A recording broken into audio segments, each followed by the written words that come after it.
this issue of homosexuality is a very serious issue because it is an issue of the human race. So it's not something that you should discuss to be seen, to be what? No, no, no, no.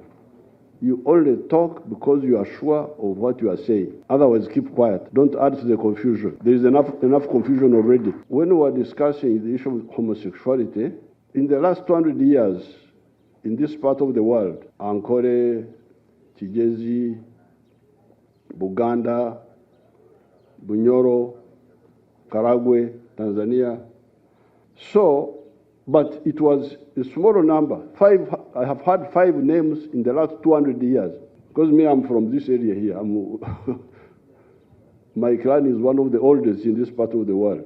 When this issue, at that time, of course, this was a private issue. People were not they were not encouraging it, but also they were not fighting it because it was like hidden, small secret of some few people. The problem with the Europeans is that they bring things which are out of place. So when it came up, 2014, now this time, I started trying to study this issue. What is it? Is homosexuality genetic? Is it in some people, some inherited? Is it hormonal? That somebody gets imbalance of hormones, because there are some people who get those problems of hormones. The conclusion was no, this is a psychological disorientation by some people at some stage. It's genetic, it's not hormonal, it is a psychological disorientation where somebody, because of some experience, hates the people he should love and love the people he should not love. It's a type of like a sickness. So if that is the case, that suspicion of merely being suspected to be cannot be criminalized, cannot and should not be criminalized. Because he is like a sick person. If somebody is sick, you criminalize him for that. Now, I'm glad when they went back, apparently they cured this. This was what was cured. The problem is that, yes, you are disoriented. You have got a problem to yourself. Now, don't try to recruit others now. If you try to recruit people into a disorientation, then we go for you. We punish you. That's number one. But secondly, if you violently grab some children and you rape them and so on, we kill you.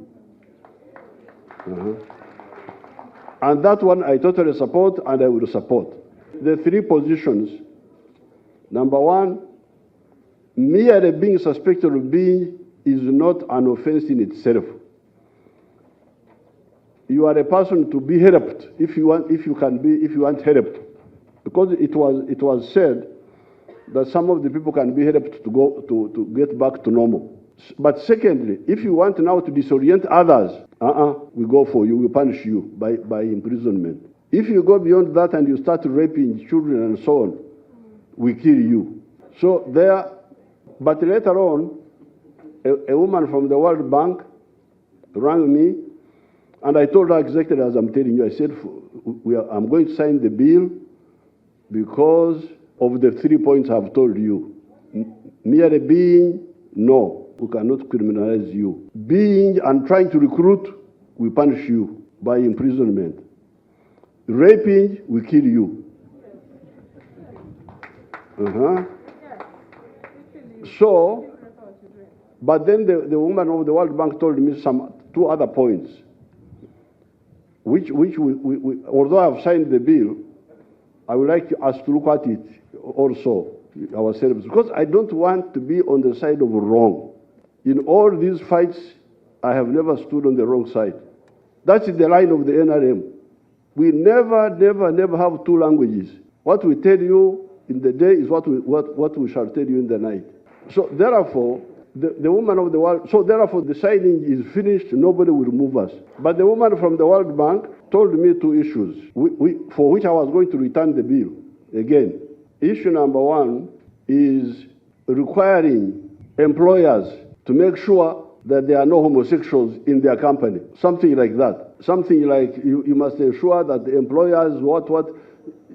But how if that is there, I didn't read the whole bill, but if that is there, then we shall have to look at it. Because it's really, you are wasting people's time to know how many people in the company are. That's what the woman of the World Bank told me.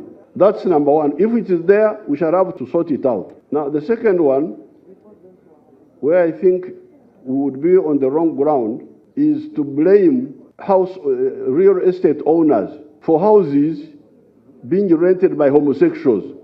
If that is there, then we should sort it out. We don't have time to go into that now, but we shall have time for that. So these are the two areas which you should check again. So I was about to return the bill again, but then, the end of last week, I was going through my papers, and I saw the letter from the Attorney General telling me that the issues I had raised with the whips had all been resolved, that I should now sign the bill, and I signed it. So, if you don't have the other weaknesses there, forget about all this nonsense. What I don't want is a SOV on our side.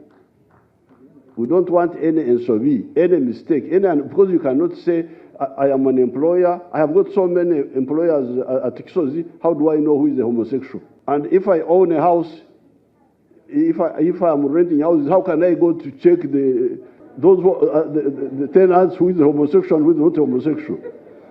So please, otherwise, if we are sure that because these are the only two weaknesses that I had, if they are there, but otherwise we shall move. If they cut aid, we shall sit down and discipline our expenditure, rearrange our budgets. If they interfere with our trade, we shall trade with others.